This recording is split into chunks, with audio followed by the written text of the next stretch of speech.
Equilibrio económico general. Propósito y técnicas analíticas. Fragmento del discurso de Kenneth Arrow al recibir el Premio Nobel de Economía en 1972. 1. La coordinación y la eficiencia del sistema económico. Desde la época de la riqueza de las naciones de Adam Smith en 1776, un tema recurrente del análisis económico ha sido el notable grado de coherencia entre el gran número de decisiones individuales y aparentemente separadas sobre la compra y venta de mercancías. En la experiencia cotidiana normal, existe un cierto equilibrio entre las cantidades de bienes y servicios que algunos individuos desean suministrar y las cantidades que otros individuos diferentes desean vender.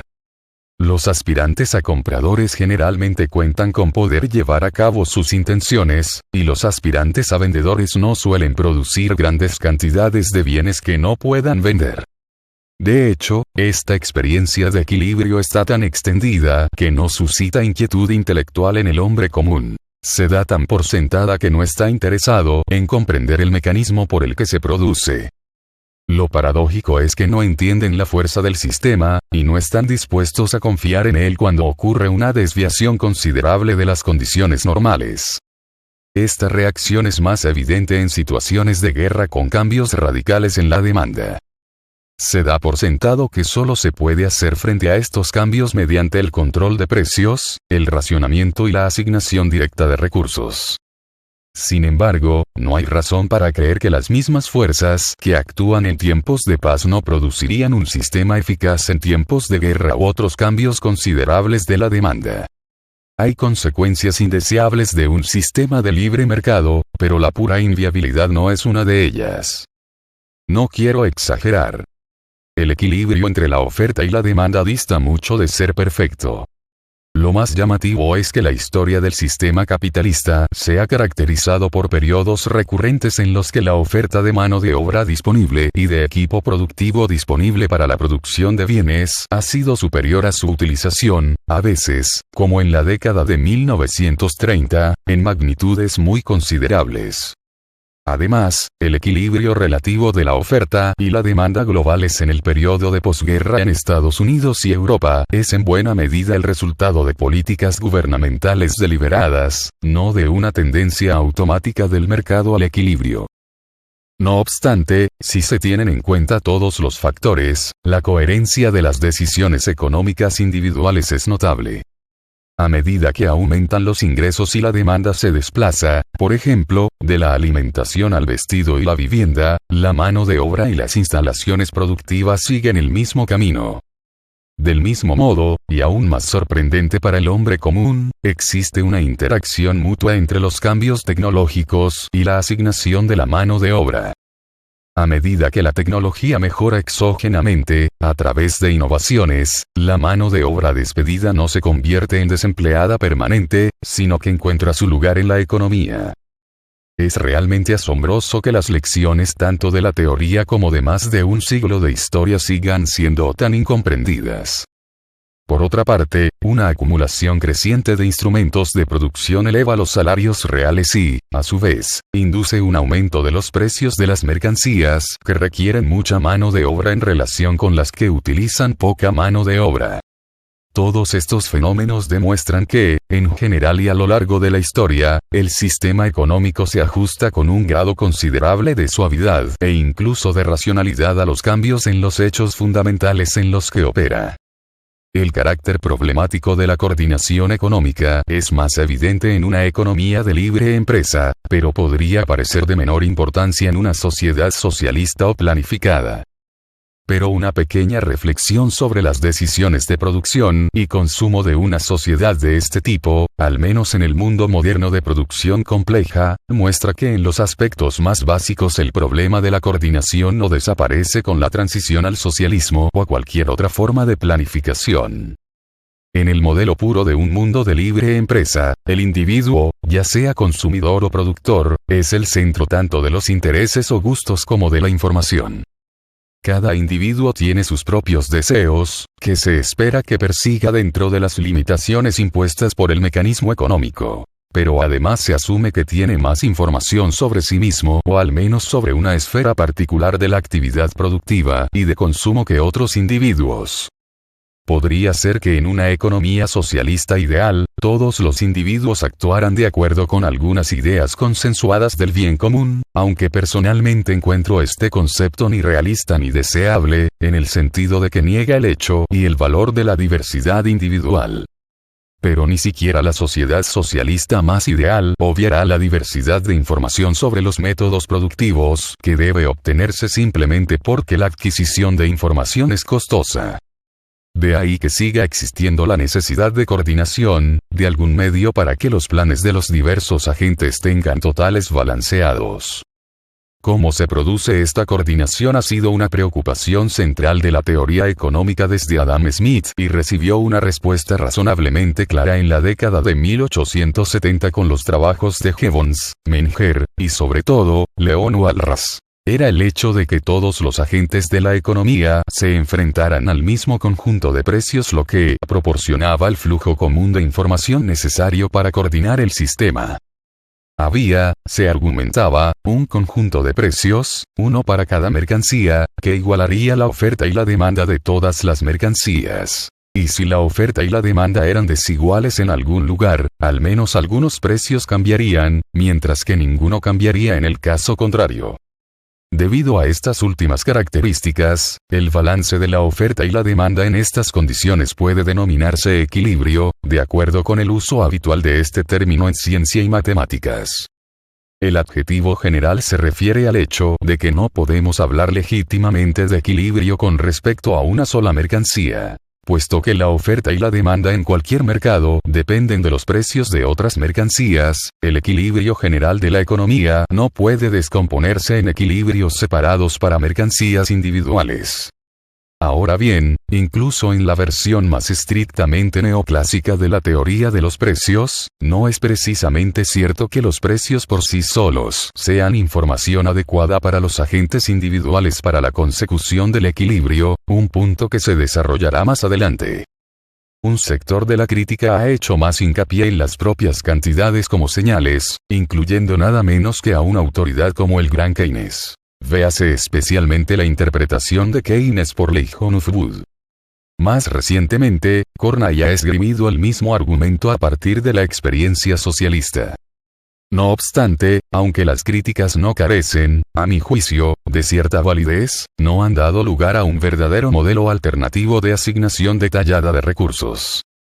La cuestión fundamental sigue siendo cómo se transforma una cantidad total global, digamos la demanda, como en el modelo keynesiano, en un conjunto de señales e incentivos para los vendedores individuales.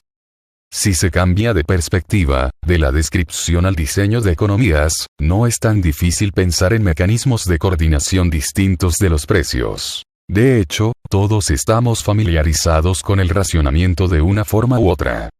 En este caso, el debate sobre la coordinación se desvía hacia el de la eficiencia. Durante mucho tiempo se ha considerado que el equilibrio competitivo de precios es eficiente u óptimo en un sentido en el que el racionamiento no lo es. Este sentido y el enunciado exacto del teorema de la optimalidad fueron aclarados por Pareto, 1909, y, en los años 30, por mi profesor, Harold Ottellin y por Abraham Bergson. Una asignación de recursos es eficiente en Pareto, u óptima en Pareto, si no hay otra asignación factible que mejore la situación de todos, o, como se suele decir, que mejore la situación de al menos uno de sus miembros. Entonces, por un argumento que voy a esbozar en breve, se sostenía que un equilibrio competitivo necesariamente daba lugar a una asignación de recursos Pareto eficiente. Por supuesto, se reconocía, quizá de forma más explícita por Bergson, que la eficiencia de Pareto no implicaba en modo alguno justicia distributiva. Una asignación de recursos puede ser eficiente en el sentido de Pareto, y sin embargo, proporcionar enormes riquezas a algunos y una pobreza extrema a otros. 2. El modelo de equilibrio general Samuelson. Expondré más formalmente el modelo de equilibrio competitivo general tal como se había desarrollado hacia 1945, principalmente a través de los desarrollos y síntesis detallados de John Hicks y Paul Samuelson. El análisis competitivo se fundamenta en dos principios básicos. El comportamiento optimizador de los agentes individuales en presencia de precios dados y la fijación de los precios de modo que, dado este comportamiento individual, la oferta sea igual a la demanda en cada mercado. A continuación, el resultado del proceso competitivo debe evaluarse en términos de eficiencia de Pareto y de condiciones adicionales sobre la distribución de bienes resultante. El comportamiento maximizador de los individuos ha sido bien estudiado por Samuelson en su conferencia Nobel, y no volveré sobre ello aquí.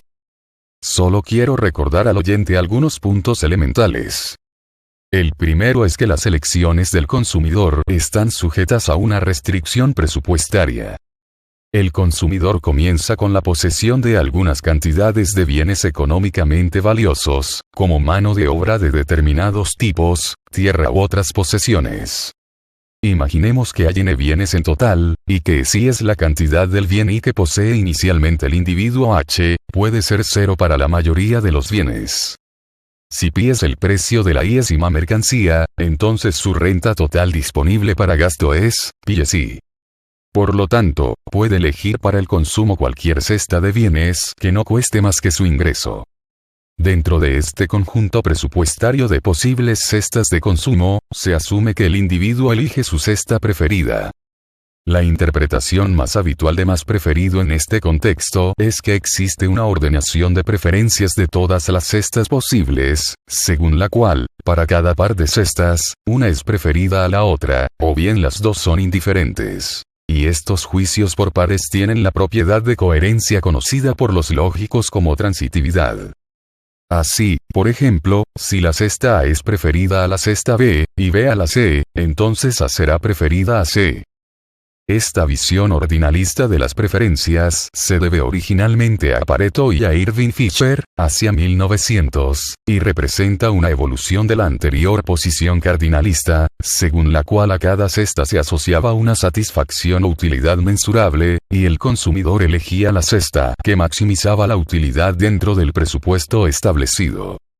Evidentemente, una utilidad cardinal implica una preferencia ordinal, pero no a la inversa. Y si el único significado operativo de la utilidad es explicar la elección del consumidor, es evidente que dos funciones de utilidad que definan el mismo orden de preferencias son operativamente indistinguibles. La cesta más preferida es, pues, una función de todos los precios. Obsérvese que, desde este punto de vista, todos los precios entran claramente en la determinación de la demanda de cualquier producto.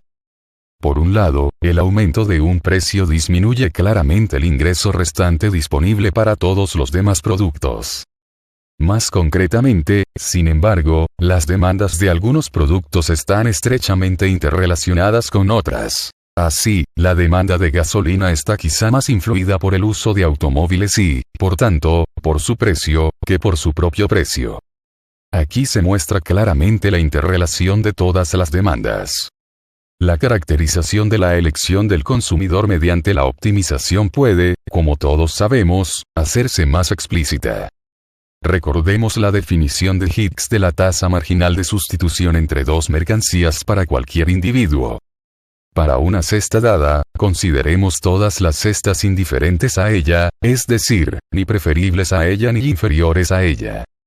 Si mantenemos constantes todas las cantidades de productos salvo dos, podemos considerar Xi como una función de XJ en esta superficie de indiferencia. Entonces, la tasa marginal de sustitución del bien J por el bien I es, en una primera aproximación, la cantidad de bien I que se necesitaría para compensar la pérdida de una unidad de bien J. El consumidor optimizador equiparará esta tasa marginal de sustitución a la relación de precios, P/PJ. Ya que si ambas fueran desiguales, sería posible moverse a lo largo de la superficie de indiferencia en alguna dirección y reducir el gasto. Pero como la tasa marginal de sustitución para cualquier par de bienes es igual a la ratio de precios para todos los individuos, también es cierto que la tasa marginal de sustitución para dos bienes cualesquiera es la misma para todos los individuos. Esto sugiere a su vez que no existe la posibilidad de que dos o cualquier número de individuos puedan ganar comerciando entre sí después de alcanzar un equilibrio competitivo. La igualdad de las tasas marginales de sustitución significa que un intercambio que dejara a un individuo en una superficie de indiferencia haría lo mismo con el otro. Por lo tanto, un equilibrio competitivo satisface las mismas condiciones que un óptimo de Pareto. Se observará que las condiciones establecidas para un óptimo de consumo y para un óptimo de Pareto son condiciones de primer orden en el cálculo diferencial. Ortegain, Hicks y Samuelson desarrollaron también las condiciones de segundo orden que distinguen los máximos de los mínimos y demostraron que tenían importantes implicaciones. La evaluación de los resultados de una economía con respecto a la justicia distributiva fue mucho menos estudiada, lo que no es sorprendente, ya que están en juego las cuestiones filosóficas más profundas. La tradición angloamericana había incorporado un punto de vista, aceptado tácitamente aunque rara vez se le diera mucha importancia, las opiniones utilitaristas de Bentham y Sidgwick, a las que Edgeworth dio expresión formal. El criterio era la maximización de la suma de las utilidades de todos los individuos. Este criterio solo tenía sentido si la utilidad se consideraba cardinalmente mensurable. Con el auge de las doctrinas ordinalistas, se erosionó la base epistemológica del criterio de la suma de utilidades. A esta cuestión se refería el famoso artículo de Bergson. Como ya se ha señalado, una ordenación de preferencias dada corresponde a muchas funciones de utilidad diferentes. Para cualquier conjunto dado de ordenaciones de preferencias de los miembros de la economía, elija para cada uno de ellos las funciones de utilidad que implican esa ordenación de preferencias, y entonces el bienestar social se expresa como alguna función, W, de las utilidades individuales. La función W cambiará adecuadamente si se modifica el indicador de utilidad para los ordenamientos de preferencias dados, de modo que toda la representación es coherente con la interpretación ordinalista. Sin embargo, la función W no está prescrita de forma única, como en la suma de utilidades de Edgeworth-Bentham, sino que es en sí misma una expresión de actitudes de bienestar social que pueden diferir de un individuo a otro. Hasta ahora, por simplicidad, he hablado como si no hubiera producción, una omisión que hay que reparar. Una unidad productiva o empresa se caracteriza por una relación entre posibles outputs e inputs. Por supuesto, una empresa puede tener más de un producto. Entonces, la empresa F puede caracterizarse por su superficie de transformación, definida por una ecuación. Se considera que la superficie define los posibles vectores input-output eficientes de la empresa, es decir, los que producen la máxima producción de un producto para determinados insumos y determinadas producciones de otros productos.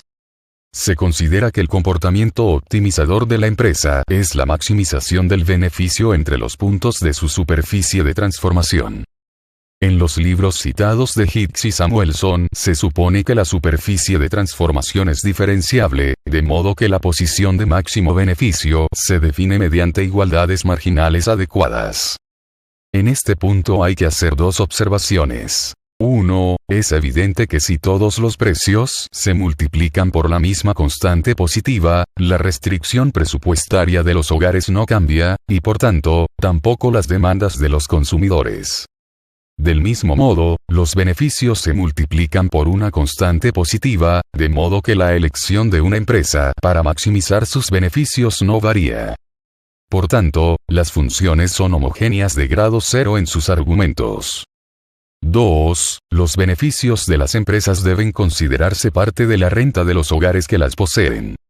Esto provoca una modificación de la restricción presupuestaria anterior para el individuo, que no detallaré aquí en símbolos, pero a la que me referiré más adelante. Para cualquier mercancía habrá algunas demandas y algunas ofertas a cualquier conjunto dado de precios.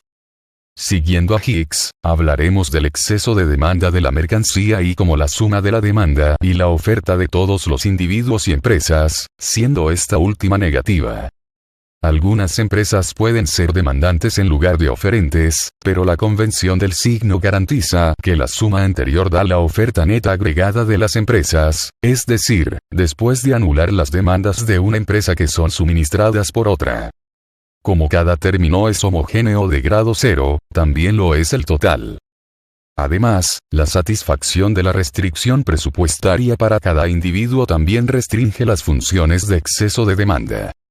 Dado que para cada individuo el valor monetario de los gastos previstos a cualquier conjunto de precios es igual al valor monetario de sus dotaciones iniciales más su participación en los beneficios, tenemos en el agregado que el valor monetario de los gastos previstos por todos los hogares es igual al valor monetario de las dotaciones totales más los beneficios totales, o, a partir de la definición de exceso de demanda, donde el símbolo de identidad nos recuerda que esta relación, llamada por Lange, 1942, Ley de Walras, se mantiene para todos los valores de los precios. El equilibrio general de la economía es entonces el conjunto de precios que igualan a cero todos los excesos de demanda. Parece que se trata de n ecuaciones en n incógnitas, pero el recuento presenta dos complicaciones contrapuestas. Por un lado, como las ecuaciones son homogéneas, ninguna solución puede ser única, ya que cualquier múltiplo positivo de todos los precios es también una solución. En efecto, las ecuaciones solo determinan realmente las relaciones de precios N1. Por otro lado, las ecuaciones no son independientes. Si se satisfacen N1, entonces la enésima debe serlo por la ley de Walras. 3. La necesidad de un mayor desarrollo. Había, sin embargo, varias direcciones en las que la estructura de la teoría del equilibrio general era incompleta o incoherente con doctrinas que tenían gran vigencia en la teoría económica. 1. No se ofrecía ninguna prueba de que el sistema de ecuaciones que definía el equilibrio general tuviera solución. Es decir, no se sabía que existiera un conjunto de precios que hiciera que el exceso de demanda fuera cero en todos los mercados. Este era el problema más grave sin resolver. 2. Los supuestos sobre la producción no eran los mismos que los utilizados en el análisis de la producción propiamente dicha. En este último, un supuesto común, aunque no universal, era el de los rendimientos constantes a escala. Si cualquier proceso de producción puede llevarse a cabo, con unos insumos y unos productos dados, entonces el proceso puede llevarse a cabo a cualquier escala. Es decir, si todos los insumos se multiplican por el mismo número positivo, entonces es posible producir el mismo múltiplo de todos los productos. Pero en este caso, no puede haber una única posición que maximice el beneficio para cualquier conjunto de precios. Supongamos que hubiera una posición que produjera beneficios positivos. En ese caso, duplicar todas las entradas y salidas es factible y produce el doble de beneficios. Por lo tanto, no existiría ninguna posición que maximizara los beneficios, ya que cualquiera podría mejorarse. Por otra parte, siempre se puede obtener un beneficio nulo si no hay insumos ni productos. Se puede concluir que, si los precios son tales que existe algún conjunto de insumos y productos que maximizan los beneficios, pero no todos son cero, los beneficios correspondientes deben ser cero, y se pueden obtener los mismos beneficios multiplicando todos los insumos y productos por cualquier número positivo. Por lo tanto, en condiciones de rendimientos constantes a escala, nunca existe una función de valor único que defina los insumos y los productos en función de los precios, sino que, para un conjunto dado de precios, o bien no existe ningún vector input-output que maximice los beneficios, o bien hay toda una serie de ellos. Pero entonces la noción de igualar oferta y demanda tiene que ser redefinida. De menor importancia a este respecto es el hecho de que la superficie de transformación no tiene por qué ser diferenciable en circunstancias muy plausibles. Una opinión muy extendida era que la producción de un determinado producto requería cantidades determinadas de cada insumo. En algunas circunstancias, al menos, es imposible reducir la necesidad de un insumo aumentando la cantidad de otro. Se trata de la tecnología de coeficiente fijo. En este caso, se observa fácilmente que, aunque la superficie de transformación está bien definida, no es diferenciable, sino que tiene esquinas. 3. La relación entre las asignaciones eficientes de Pareto y los equilibrios competitivos se formuló con menos claridad de la deseable. Lo que realmente se había demostrado era que las condiciones de primer orden necesarias para la eficiencia de Pareto eran las mismas que las condiciones de primer orden para la maximización por parte de empresas e individuos cuando toda la economía se encuentra en un equilibrio competitivo. 4. En realidad, la condición para la optimización individual, equiparación de las tasas marginales de sustitución a las relaciones de precios, requería alguna modificación para tener en cuenta los máximos de esquina. Es obvio que para cada individuo hay algunos, de hecho, muchos, productos de los que no consume nada. Del mismo modo, para cada empresa, hay algunos productos que no son ni insumos ni productos de la misma. Pero entonces se rompe el argumento de que la tasa marginal de sustitución debe ser igual a la relación de precios para cada individuo. Consideremos un individuo para el que la tasa marginal de sustitución del bien J por el bien I es inferior a la relación de precios, PJ/Pi, pero que no consume nada del bien J. Un pequeño aumento del consumo de J con una disminución compensatoria de I para mantenerse en la misma superficie de indiferencia implicaría un aumento de los costes. La única forma de conseguir una disminución de los costes sin pasar a una posición menos preferida sería disminuir el consumo de J. Pero esto es imposible, ya que el consumo no puede caer por debajo de cero. Es cierto, sin embargo, que la tasa marginal de sustitución de J por I no puede superar la relación de precios. Del mismo modo, si un individuo no consume nada de la mercancía J, es posible tener eficiencia de Pareto con su tasa marginal de sustitución de J por I menor que la de algún otro individuo. Dado que las tasas marginales de sustitución no tienen por qué ser iguales para todos los individuos, ni para los equilibrios competitivos, ni para las asignaciones eficientes de Pareto, se consideraba que la relación entre ambos conceptos requería un estudio más profundo. 5. Otra cuestión es si la oferta y la demanda son necesariamente iguales. Es evidente que la demanda no puede ser superior a la oferta, ya que tendría que haber demandas insatisfechas. Pero si miramos a nuestro alrededor, vemos que hay bienes, esto es, flujos que preferimos tener, que sin embargo, son tan abundantes que no tenemos ningún deseo de tener más. Nos vienen inmediatamente a la mente el aire y la luz del sol. Es característico que estos bienes tan abundantes sean gratuitos. No se cobra ningún precio por su uso. Esta observación elemental ha sido formulada varias veces por los economistas. Se ha distinguido entre bienes escasos y bienes gratuitos, siendo los primeros el objeto propio de la economía. Pero, desde un punto de vista matemático, es fácil ver que la clasificación de los bienes de esta manera no es un hecho, sino que depende de los parámetros del sistema que rigen los gustos, la tecnología y los suministros iniciales. Supongamos, por ejemplo, que tenemos dos mercancías, A y B, que sirven únicamente como factores de producción. Supongamos además que los dos factores se utilizan siempre juntos y siempre en la misma proporción, por ejemplo, una unidad de A con 2 unidades de B. Por último, supongamos que A y B no son en sí mismos bienes producidos, sino recursos naturales disponibles en cantidades iguales. En ese caso, la mercancía B es claramente el cuello de botella. La mercancía A es un bien libre en el sentido económico habitual, ya que un pequeño cambio en la cantidad disponible no tendría ningún efecto sobre la producción. Pero esta clasificación de los dos bienes en libres y escasos es relativa a la tecnología y a los suministros iniciales de los dos bienes. Si una innovación tecnológica redujera la necesidad de B de forma que una unidad de A requiriera la cooperación de menos de una unidad de B, B pasaría a ser el bien libre, y A, el escaso. Y lo mismo ocurriría si la oferta inicial de A se redujera, quizá por alguna catástrofe, a menos de la mitad de la de B. Las condiciones de equilibrio deben entonces modificarse. Exigimos ahora que el exceso de demanda no sea positivo y que, para cualquier mercancía para la que sea negativo, el precio sea cero. Las mercancías para las que se cumple la desigualdad son las mercancías libres. Los equilibrios en los que hay bienes libres se denominan equilibrios de esquina.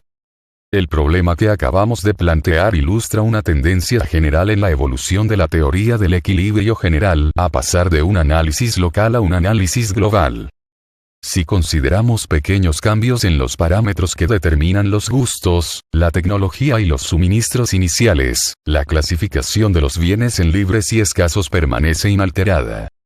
Por lo tanto, desde un punto de vista local, la lista de bienes escasos podría tomarse legítimamente como dada. No es necesario debatir aquí las virtudes relativas de los análisis locales y globales. Evidentemente, siempre es preferible un análisis global si es posible, pero un análisis local producirá normalmente implicaciones más específicas. Pero resulta que el primero de los problemas planteados, el de la existencia de precios de equilibrio, no puede tratarse en absoluto si no es desde un punto de vista global. Y la constatación de la posibilidad de equilibrios de esquina resultó ser un paso indispensable en el desarrollo de una prueba de existencia.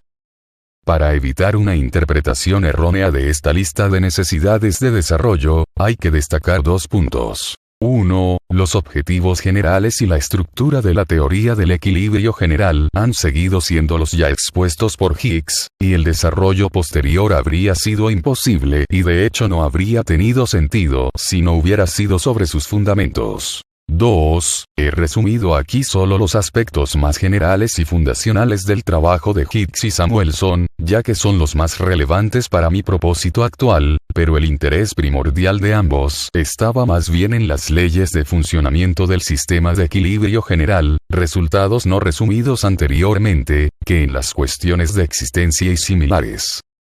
4. La literatura en lengua alemana. Debemos pasar de la obra angloamericana a una variante del pensamiento neoclásico, publicada principalmente en alemán y escrita en gran medida por matemáticos más que por economistas. Toda la literatura podría describirse como un comentario extendido sobre una formulación de la teoría del equilibrio general de Cassel, 1918, una afirmación bastante diferente en su naturaleza de la de Higgs. En particular, el comportamiento maximizador apenas aparecía en el modelo de Cassel. Con respecto a los consumidores individuales, Cassel también supuso que la demanda de los hogares individuales era una función de los precios. Sin embargo, no trató de derivar esta demanda de una preferencia o maximización de la utilidad. En cuanto a la producción, partía de la base de una tecnología de coeficiente fijo, de modo que no había margen para la maximización de beneficios por parte de las empresas. Las demandas de insumos estaban completamente definidas por los productos, independientemente de los precios. Más explícitamente, Cassel diferenciaba las mercancías en bienes producidos y factores primarios, suponiendo que ambas clases eran distintas. Inicialmente, los individuos solo poseían factores primarios y solo demandaban bienes producidos. Los bienes producidos se fabricaban con insumos de factores primarios. Ahora bien, von Stackelberg, 1933, observó que este sistema podría fácilmente no tener solución, por ejemplo, si hay más factores que bienes producidos. Cassel completó el sistema utilizando la condición de que, bajo rendimientos constantes a escala, debe haber beneficios nulos. Entonces, para cada bien producido, el precio debe ser igual al coste de los factores utilizados en la fabricación de una unidad. Casi al mismo tiempo que von Stackelberg, Neisser demostró que podía ser fácilmente cierto que el sistema completo de Cassel solo podía satisfacerse si algunos precios de los factores eran negativos. Fue en este punto donde el banquero y economista aficionado vienés K. Schlesinger influyó decisivamente en el debate posterior.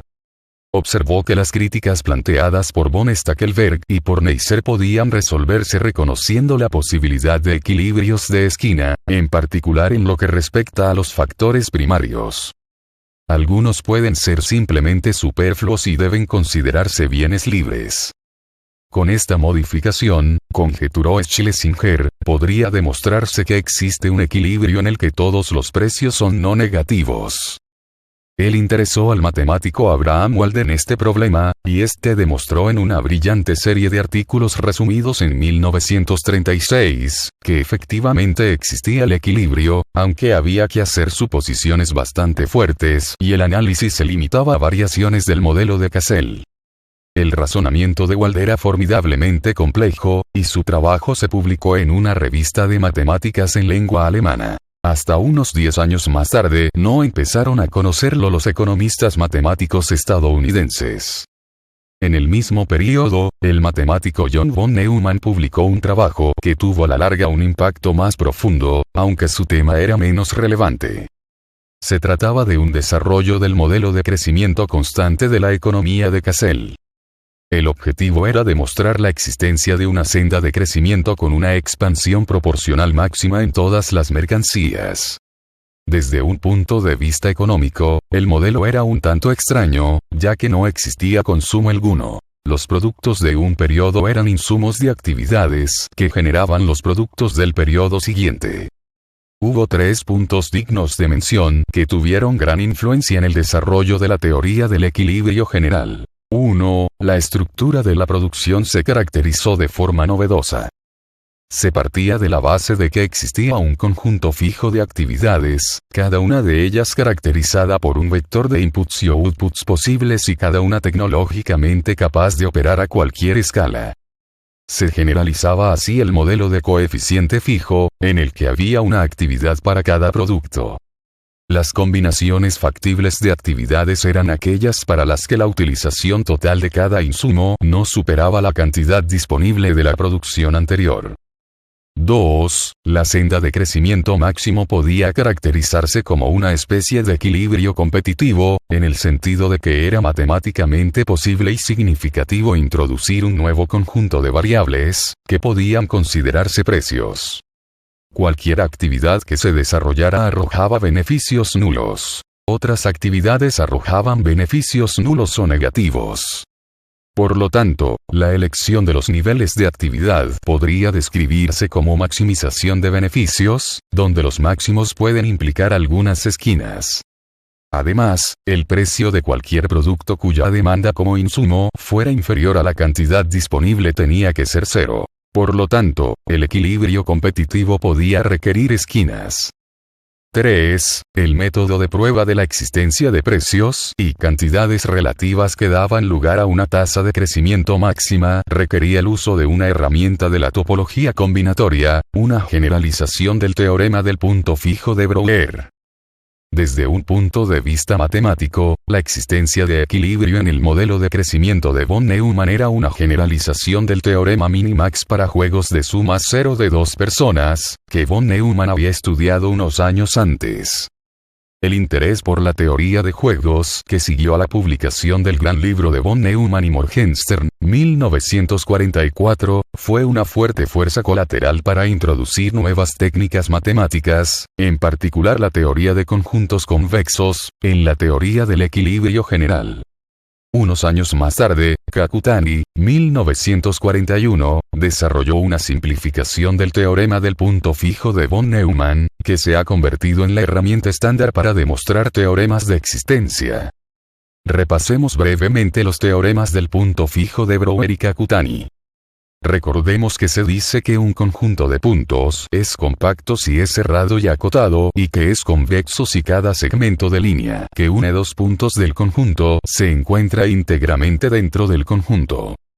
La importancia de esta herramienta matemática para el problema de la existencia es obvia. Sin embargo, ya hemos señalado anteriormente que una vez que permitimos rendimientos constantes a escala, tenemos que tener en cuenta la posibilidad de que la elección del proceso de producción que maximiza el beneficio puede ser un conjunto completo, todos igualmente rentables, para un determinado conjunto de precios. Por lo tanto, en lugar de tratar con funciones, tenemos que ocuparnos de la noción más general de un mapeo de punto a conjunto, o correspondencia, como a veces se denomina. El teorema de Kakutani aborda esta situación más general.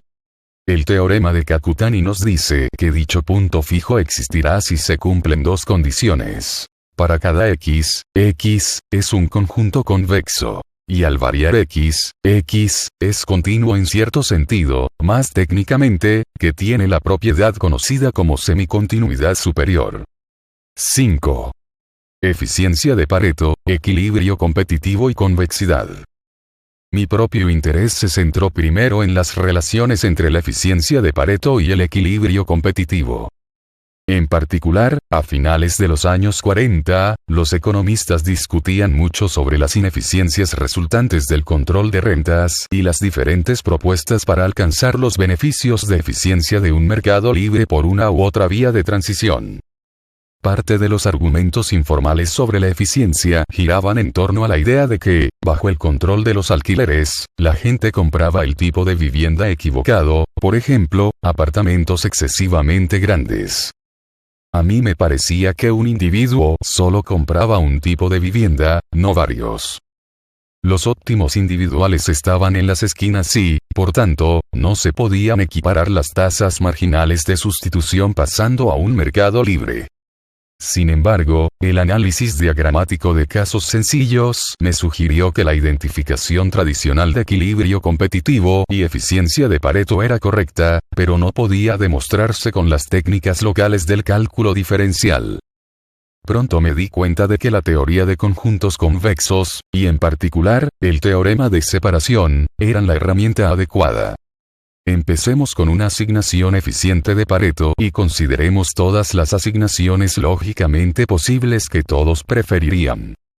Por supuesto, ninguna de estas asignaciones puede ser factible. De lo contrario, la asignación con la que empezamos no sería eficiente desde el punto de vista de Pareto. Cada una de estas asignaciones es una declaración de demanda u oferta de cada producto por parte de cada individuo o empresa. Por lo tanto, sumando individuos y empresas, prestando la debida atención a los signos, podemos definir el exceso de demanda de cada producto. Sea Z el conjunto de todos los vectores de exceso de demanda generados de este modo. Dado que todos ellos son no factibles, debe ser cierto para cada uno que existe un exceso de demanda positivo para al menos un producto. En el lenguaje de la teoría de conjuntos, el conjunto Z es disjunto del hortante no positivo. El teorema de separación para conjuntos convexos afirma que si dos conjuntos convexos son disjuntos, existe un hiperplano que los separa, de modo que un conjunto está en un lado y el otro en el otro. Apliquemos este teorema al caso que nos ocupa. El hortante no positivo es evidentemente un conjunto convexo. Supongamos por el momento que Z es convexo. A partir de la segunda condición, se puede ver fácilmente que no podemos tener pi0 para un i. Por lo tanto, pi es no negativo para todos los i, ya que hay al menos un pi distinto de 0, positivo para al menos un i. Empezamos a ver que una asignación Pareto eficiente es un equilibrio de oferta y demanda en el sentido generalizado que incluye las esquinas. La interpretación correspondiente para los individuos es algo menos simple. Es que el vector de consumo prescrito por la asignación de Pareto eficiente dada es la forma más barata de obtener esa cantidad de satisfacción.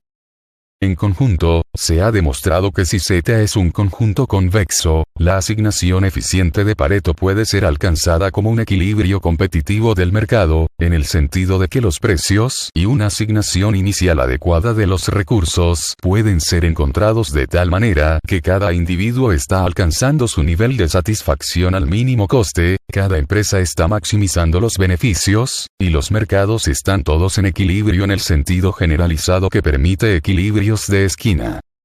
La necesidad de suponer que Z es convexo acentúa los supuestos de convexidad que siempre habían estado implícitos en la teoría neoclásica. La convexidad de Z podría derivarse de los dos supuestos siguientes. 1. Para cada individuo, el conjunto de vectores de consumo preferidos a un vector dado es convexo. 2. Para cada empresa, el conjunto de vectores tecnológicamente posibles es convexo. El resultado establece que, en condiciones de convexidad adecuadas, una condición necesaria para que una asignación sea eficiente en Pareto es que sea realizable en el mercado como un equilibrio competitivo. Un subproducto de la investigación fue la demostración del teorema inverso. Un equilibrio competitivo es siempre eficiente en Pareto, y este teorema es cierto sin ningún supuesto de convexidad. Escribí sobre estos resultados en 1951. Pero la idea de que la teoría de conjuntos convexos era la herramienta adecuada estaba claramente en el aire. Mientras yo trabajaba en Stanford, Gerard Debreu obtuvo resultados muy parecidos en la Cowles Commission for Research in Economics de Chicago. 6. la existencia de un equilibrio competitivo. De nuevo trabajando de forma independiente y desconociendo las actividades del otro, de Breu y yo empezamos a aplicar el teorema del punto fijo de Kakutani al problema de la existencia. En este caso, intercambiamos manuscritos con tiempo suficiente para darnos cuenta de nuestros esfuerzos comunes y también de la necesidad de relajar un supuesto excesivamente severo que ambos habíamos hecho. Una condición previa esencial para nuestros estudios fue el trabajo básico de Thayin Kaufman sobre el análisis de la producción en términos de análisis de la actividad. Kaufman amplió el trabajo de von Neumann para ofrecer una explicación sistemática de la estructura de producción de la economía. La veía como un conjunto de actividades, cada una de las cuales podía funcionar a cualquier nivel, pero con los niveles globales restringidos por las limitaciones iniciales de recursos. La novedad crucial fue la declaración explícita de los supuestos que aseguraban que el conjunto factible de productos estaría acotado para cualquier conjunto finito de recursos iniciales. Resultó que esta limitación es una propiedad global.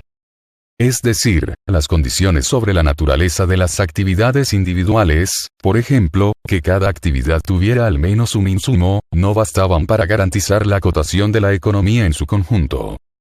Era necesario exigir que ninguna combinación de actividades en su conjunto permitiera la producción sin insumos. La primera cuestión es la definición del equilibrio cuando el comportamiento de las empresas se describe mediante una correspondencia y no mediante una función. Para simplificar, seguiré suponiendo que las decisiones del consumidor individual H pueden representarse mediante funciones de un solo valor de los precios, XH, P. Un conjunto de precios define un equilibrio competitivo si la oferta y la demanda se equilibran en cada mercado, incluyendo la posibilidad de esquinas, con alguna elección del vector input-output que maximiza el beneficio para cada empresa. Se entiende, por supuesto, que la función de demanda de los individuos, XH, P, se define, como antes, como el patrón de consumo más preferido coherente con la restricción presupuestaria. Para los propósitos actuales, ignoraré la posibilidad de que los ingresos de los individuos también incluyan ganancias. Esta modificación puede manejarse a costa de cierta complejidad analítica pero ninguna dificultad real. Se asumirá 1, que el conjunto de posibles vectores input-output para cualquier empresa es convexo, y 2, que las funciones de demanda individuales son continuas. Este supuesto se discutirá de nuevo más adelante. Dado que las posibilidades de producción totales de la economía están acotadas, puede demostrarse que no hay pérdida de generalidad en suponer que el conjunto de posibles vectores input-output de cada empresa está acotado. En realidad, suponemos que el conjunto es compacto. Entonces, para cualquier conjunto de precios hay al menos un vector input-output que maximiza el beneficio, pero en general puede haber todo un conjunto de ellos, digamos if, P. Sin embargo, este conjunto es ciertamente convexo y, además, al variar P, la correspondencia así definida es semicontinua superior. Defina una correspondencia de exceso de demanda como sigue. Para cada F, considérese cualquier selección posible de un vector if de la correspondencia de maximización de beneficios if, P. Para cada selección de este tipo para cada empresa, forme el exceso de demanda de cada mercancía para toda la economía. Sea Z, P, el conjunto de todos los vectores que pueden estar formados por todas las posibles selecciones de los vectores if de la correspondencia de maximización de beneficios if, P, siendo las selecciones de las distintas empresas independientes entre sí. No es difícil demostrar que Z, P, es convexa para cada P y es una correspondencia semicontinua superior para P como variable. También es cierto e importante que se cumple la ley de Walras. La correspondencia Z, P, asigna a cada vector de precios un conjunto de excesos de demanda. Un vector de precios de equilibrio P sería aquel tal que Z, P, tiene al menos un elemento para el que sí 0, todo si introducimos ahora una correspondencia de excesos de demanda. Muy aproximadamente, queremos que los excesos de demanda bajos tengan precios bajos o, más exactamente, 0. Como todo el sistema es homogéneo de grado cero en los precios, el nivel general de los precios puede fijarse arbitrariamente sin pérdida de generalidad. Son posibles muchas variantes de este argumento y resultan esclarecedoras de diferentes maneras.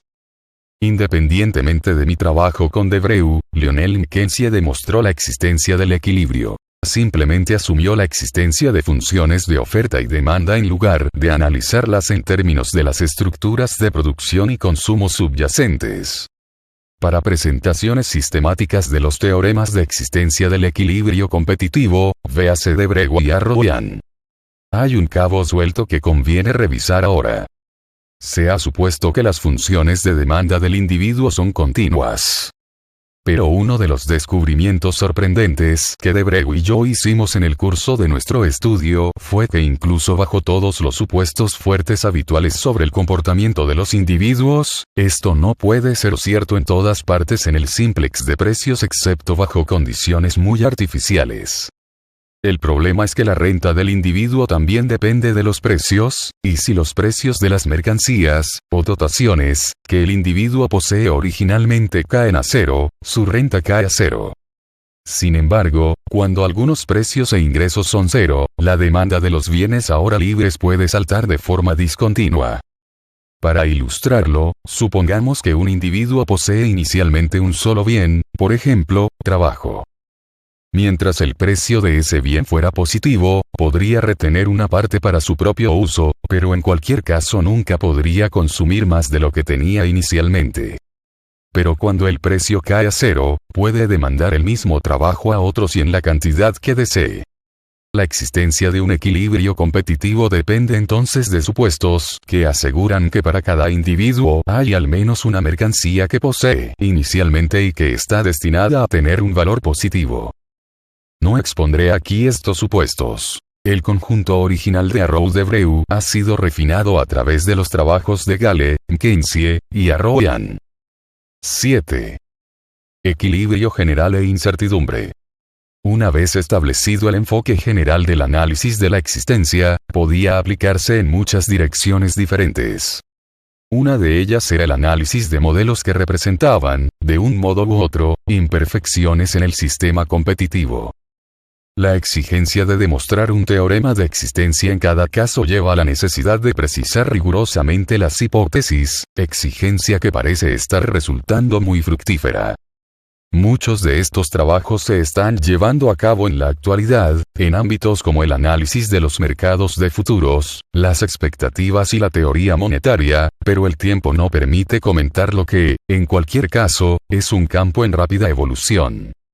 Otro enfoque consiste en mantener los supuestos de la competencia, pero interpretarlos en nuevos contextos.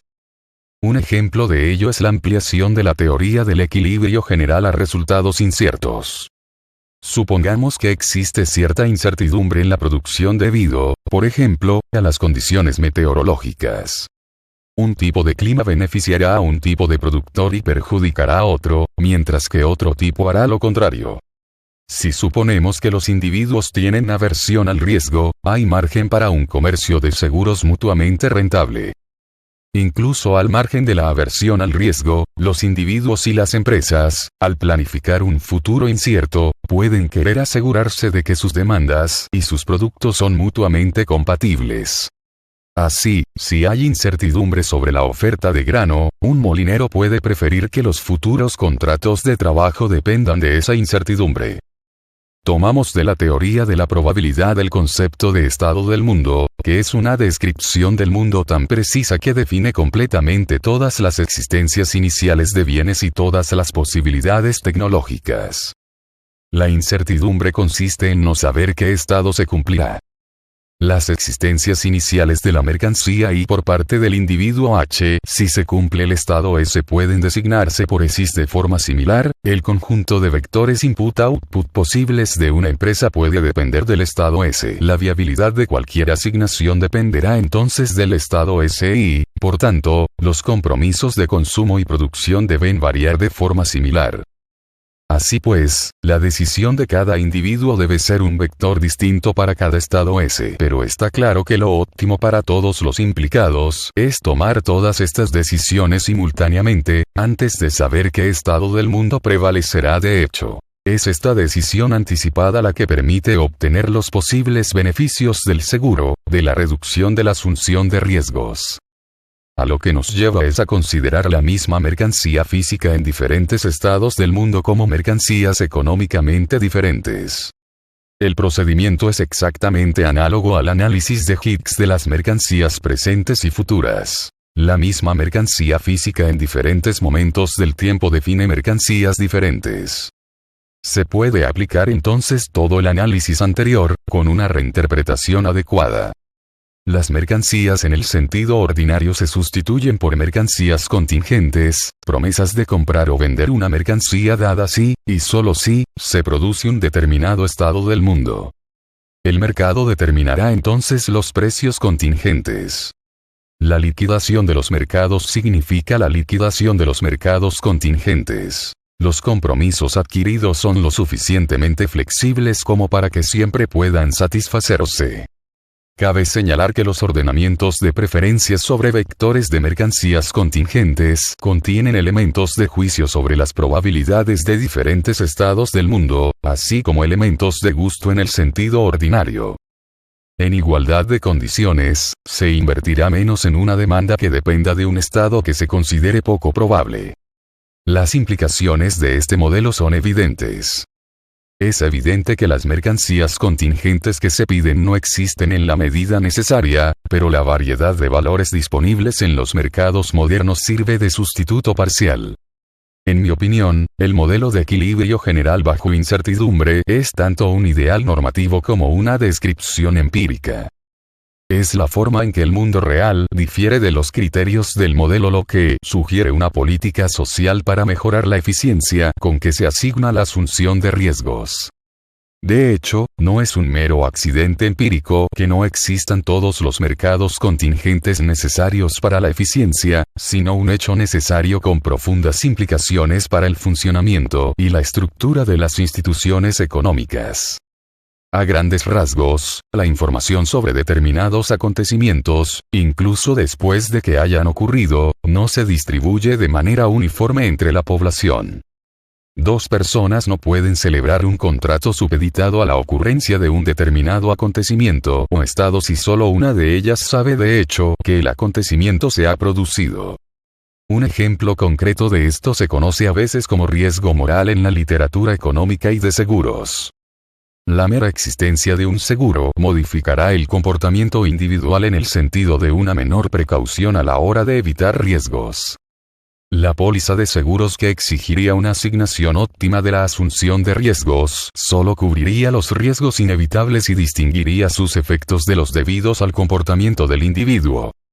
Pero, de hecho, lo único que el asegurador puede observar es un resultado, por ejemplo, un incendio o el éxito o fracaso de un negocio, y no puede descomponerlo en componentes exógenos y endógenos. Los contratos contingentes, por hablar en términos generales, solo pueden redactarse sobre acontecimientos mutuamente observados, no sobre aspectos del estado del mundo que pueden ser conocidos por una de las partes pero no por ambas.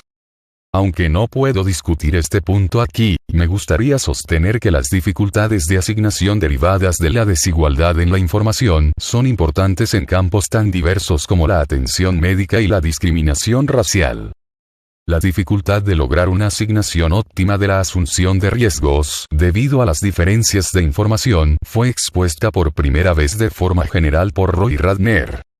Traducción: Dante Bayona.